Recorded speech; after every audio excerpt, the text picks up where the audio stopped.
Hey guys, how we doing? Chris here, bringing you guys another video. Excuse me. Give you guys an update.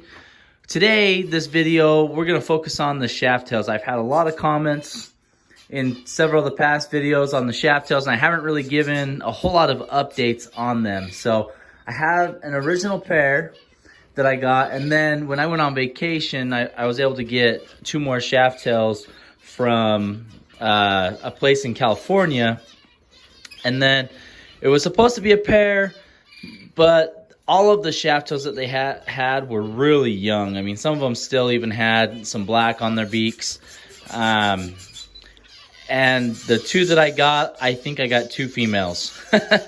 So now I have my original pair and then two extra females. And so I am keeping an eye out. Maybe I can try and round up a couple males. I mean, these two are both really young, so they're down here on the bottom.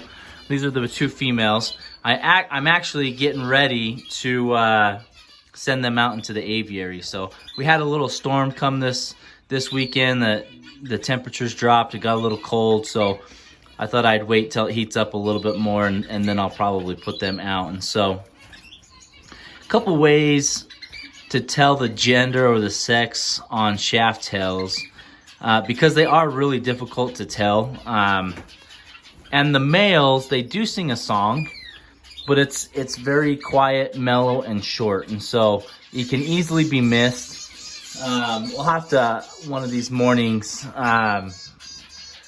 an update in the aviary, because usually in the morning, my male shaft tail, he'll sing quite a bit because I have them separated, and so he'll try and sing to the females or to his mate that's in the other aviary. But one way to tell, usually your male, their beak is a darker red, and then the female is kind of more of like an orange red.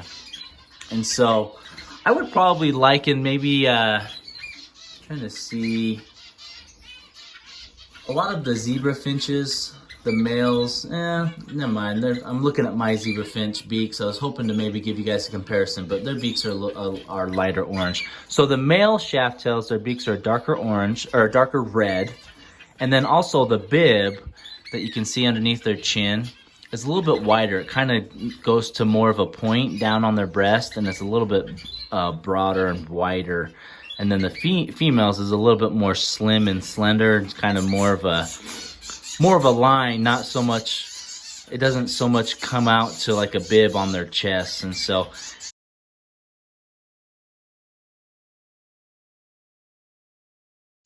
it's really subtle differences, and you'd have to have several birds together to really compare and show you the difference.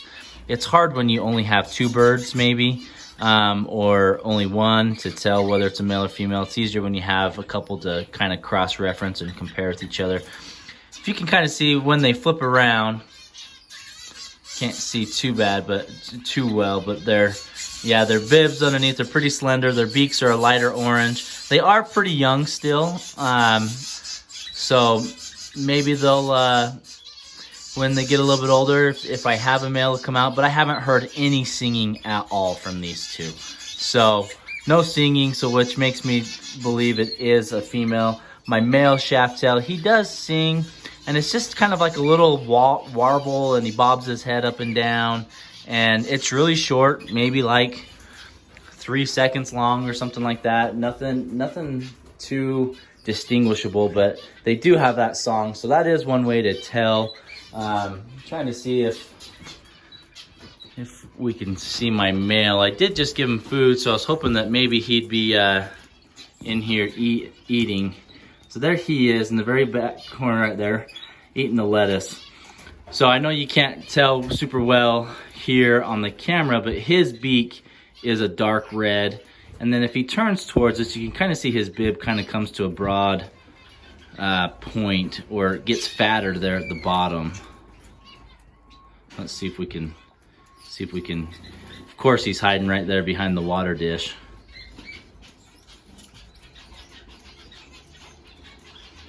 Yeah, he's not, he knows we're talking about him, and so he's not gonna show us anything. And then I do have the hen out here in that cage. and she's pretty similar to these guys. So one thing I did want to highlight for you guys to talk about is breeding them. I've had some people ask me how to breed them, and I'll kind of go through a step-by-step, if you may, or I'm going to give you my learning experience that I had with this pair that I have out in the aviary. So I had the male, actually, I'm sorry, I had the female, and then I bought the male when I had gotten a couple zebra finches. They had this extra male, and I said, great. So I grabbed him and put him in this breeding cage, and they bonded right away. They started building a nest, and they didn't build too great of a nest. I did give them nesting material. I gave them cocoa fiber. I gave them shredded paper. I gave them some feathers. I have had in the past with some shaft tails that they kind of liked the bigger white feathers, and they would kind of put it in the entrance of their nest, and it would kind of make it to where people couldn't see inside of it. So they built a nest, and she laid eggs probably 3 weeks after I had paired them together. And at the time, see how I have all this nest, or the leaves right there? I didn't have any of that, so it was just a nest box like that.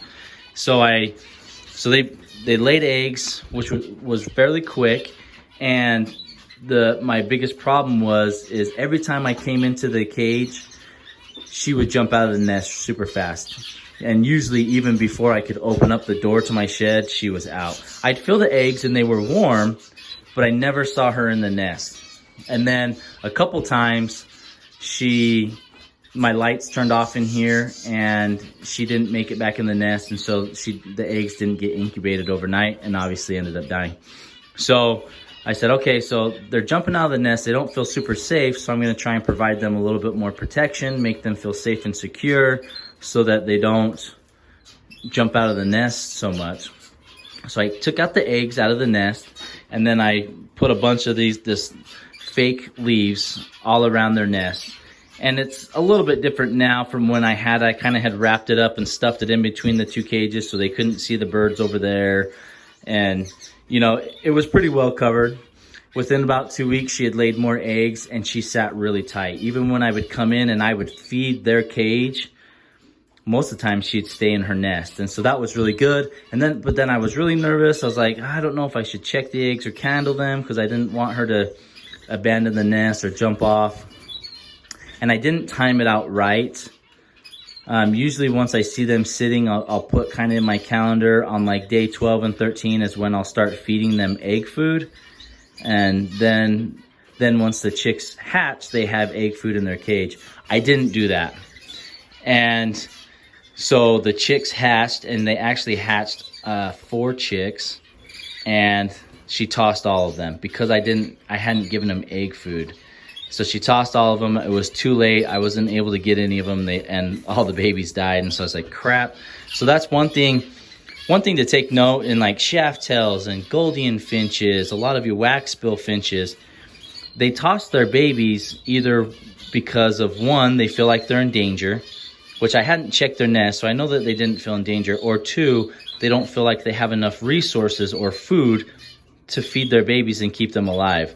And it's more important for the parents to stay alive than their babies, because then they could have babies more in the future, right? And so that's kind of what goes through the bird's mind. So I'm pretty sure they tossed the babies because I didn't have any egg food in there for them, which was a huge bummer. I was super devastated, and I was like, crap. So I decided I'd let them try one more time. This would be her 3rd time going around, and she did lay more eggs, and I reached in and I candled them like 2 times just to make sure there was chicks in there, and there were.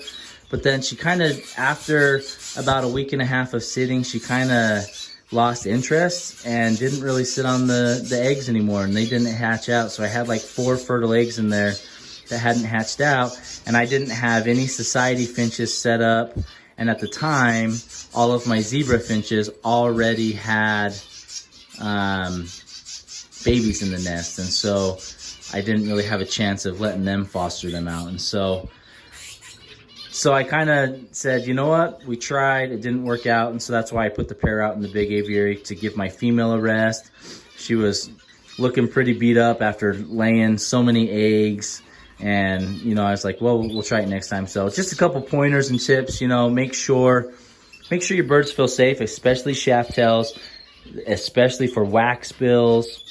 A lot of your African finches, they like security. Most of them nest inside bushes and things like that. And so they like a lot of cover around them to help them feel safe, and they feel like no one can see them inside the nest. And so that's one thing that I've definitely been able to take in mind and adapt. And hopefully if you're having issues with maybe your shaft tails laying eggs, or yeah, they lay eggs, but maybe they don't sit on them, or maybe they're tossing their babies, provide some cover.